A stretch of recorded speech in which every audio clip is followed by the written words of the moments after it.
السلام علیکم ناظرین، میں محمد غفران آپ کا استقبال کرتا ہوں اسلامک سوالات کے ایک اور نئے ایپیسوڈ میں۔ تو آئیے بنا زیادہ بات کرے شروع کرتے ہیں آج کے سوال۔ آپ کا سوال ہے، سب سے پہلے پل صراط کو کون پار کرے گا؟ آپ کے آپشن ہیں، پہلا حضرت محمد صلی اللہ علیہ وسلم، دوسرا حضرت آدم علیہ السلام، تیسرا حضرت موسیٰ علیہ السلام، چوتھا حضرت علی رضی اللہ عنہ۔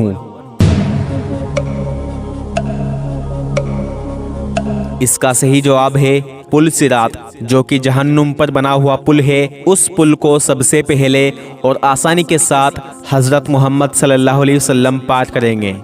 پل صراط کیا ہے اور کون کون اس پر سے گزرے گا؟ اگر آپ کو یہ نہیں پتا تو اس ویڈیو کو آخر تک دیکھیے گا۔ حدیث پاک کا مفہوم ہے، قیامت کے دن آخرت میں تمام انسان جب میدان حشر میں جمع ہوں گے تو اس وقت جہنم کے دونوں سروں کے اوپر ایک پل رکھا جائے گا جو بال سے زیادہ باریک ہوگا اور تلوار کی دھار سے زیادہ تیز اس کی دھار ہوگی، اور ہر ایک انسان کو اس پر سے گزرنا ہوگا۔ یہ یقیناً حقیقت بات ہے، نیک ہو یا بد ہو، نمازی ہو یا شرابی ہو، مسلمان ہو یا کافر ہو، نبی ہو یا امتی ہو، ہر ایک انسان کو آخرت میں قیامت کے دن پل صراط پر سے گزرنا ہی پڑے گا۔ سورہ مریم سورہ نمبر 19 آیت نمبر 71 اور 72 میں اللہ تعالیٰ فرماتا ہے، اور تم میں سے کوئی ایسا نہیں جو جہنم پر سے ہو کر نہ گزرے گا، کیونکہ پل صراط اسی پر ہے، یہ تمہارے پروردگار پر لازم اور مقرر ہے۔ پھر ہم پرہیزگاروں کو بچائیں گے اور نافرمانوں کو گھٹنے کے بل اس میں چھوڑ دیں گے۔ حدیث میں ذکر آتا ہے کہ سب سے پہلے رسول اللہ صلی اللہ علیہ وسلم پل صراط پل کو بجلی کی رفتار سے بھی تیز اور آسانی کے ساتھ پار کریں گے، اور پل صراط کے دوسرے کنارے پر کھڑے ہو کر اپنی امت کے لیے اللہ تعالیٰ سے دعا کریں گے کہ یا اللہ، ان کو سلامتی سے گزار لیجئے، ان کو سلامتی سے گزار دیجئے، ان کو سلامتی سے گزار لیجئے۔ حدیث پاک میں آتا ہے کہ جو لوگ نیک اور پرہیزگار تھے، جنہوں نے دنیا میں اللہ تعالیٰ کو رب اور محمد صلی اللہ علیہ وسلم کو اللہ تعالیٰ کا رسول مانا ہوگا اور قرآن کے مطابق زندگی گزاری ہوگی، تو ایسے مسلمان پل صراط کو بجلی کی رفتار کی تیزی سے اور آسانی کے ساتھ پار کر لیں گے، اور اس کے بعد ہوا کی طرح تیزی سے پار کر لیں گے، پھر تیز پرندوں کی طرح، پھر جوان مرد کے دوڑنے کی رفتار سے، یعنی کہ ہر ایک شخص کی رفتار اس کے اعمال کے مطابق ہوگی۔ یہاں تک کہ ایسے گناہ گار لوگ بھی ہوں گے جو اپنے اعمال کی وجہ سے گھسٹ گھسٹ کر ہی چل سکیں گے، اور جس نے دنیا میں اللہ تعالیٰ کو رب نہیں مانا ہوگا اور نبی پاک محمد صلی اللہ علیہ وسلم کی سنتوں کا مذاق بنایا ہوگا اور قرآن شریف کے حکموں کو پیٹھ پیچھے رکھا ہوگا، تو پھر ایسا شخص پل صراط پر چلے گا اور کٹ کٹ کر جہنم کی گہرائی میں گرے گا۔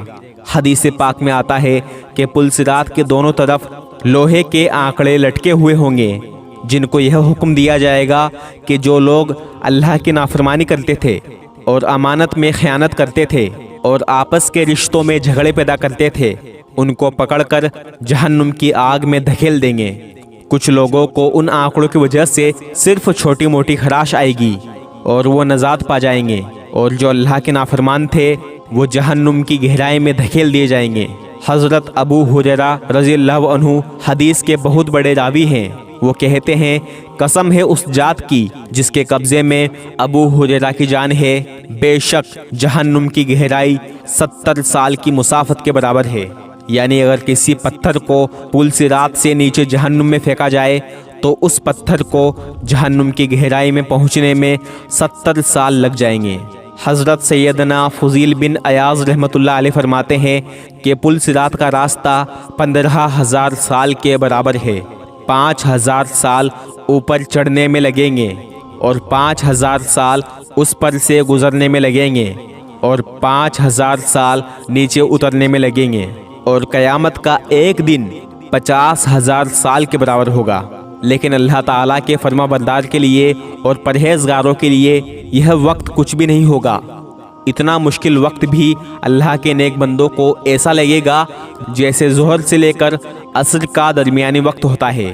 میدان حشر میں سورج سوا نیزے کی دوری پر ہوگا، میدان حشر میں کوئی سایہ نہ ہوگا، سوائے اللہ تعالیٰ کے عرش کے، اور اللہ تعالیٰ کے عرش کا سایہ صرف پرہیزگاروں کو نصیب ہوگا، اور جو اللہ کے نافرمان تھے ان کا میدان حشر کی گرمی کی وجہ سے ایسا حال ہوگا کہ ان کے بھیجے ہنڈیا کے پانی کی طرح ابل رہے ہوں گے، اور ہر ایک انسان پسینے میں ڈوبا ہوگا۔ جب جہنم کو زنجیروں میں جکڑ کر لایا جائے گا تو وہ منظر ایسا ہوگا کہ کوئی دوست دوسرے دوست کی طرف دیکھے گا بھی نہیں، اور ماں اپنے دودھ پیتے بچوں کو چھوڑ دیں گی، اور تمام انبیاء کی زبان پر ایک الفاظ ہوگا، یا رب نفسی یا رب نفسی یا رب نفسی، یا اللہ مجھے بچا، یا اللہ مجھے بچا، یا اللہ مجھے بچا۔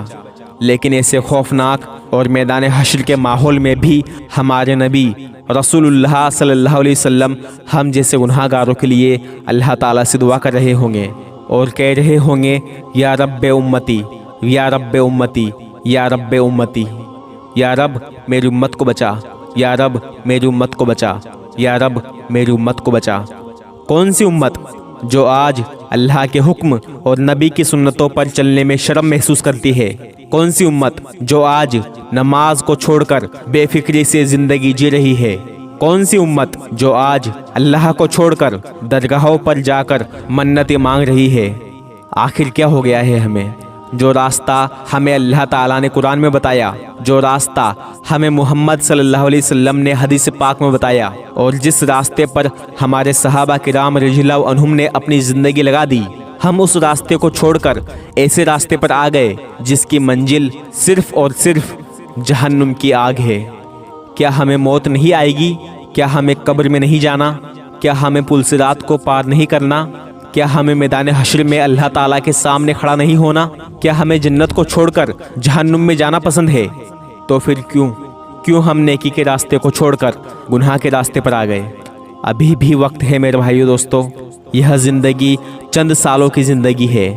ہر ایک جاندار کو موت کا مزہ چکنا ہے، موت کا کوئی بھروسہ نہیں۔ قبرستان مردوں سے بھرا پڑا ہے۔ سمجھدار شخص وہ ہے جو اپنی موت سے پہلے موت کی تیاری کر لے اور اپنے رب اللہ تعالیٰ کو راضی کر کے اپنی قبر کو جنت کا باغ بنا لے۔ اللہ تعالیٰ آپ کو بھی اور مجھے بھی عمل کرنے کی توفیق عطا فرمائے۔ امید کرتا ہوں انشاءاللہ آپ کو یہ انفارمیشن اچھی لگی ہوگی اور آپ اس کو اپنے سبھی بھائیوں اور بہنوں کے ساتھ شیئر کریں گے۔ میں ملتا ہوں آپ کو اگلی ویڈیو میں انشاءاللہ، زندہ رہا تو۔ السلام علیکم ورحمۃ اللہ وبرکاتہ۔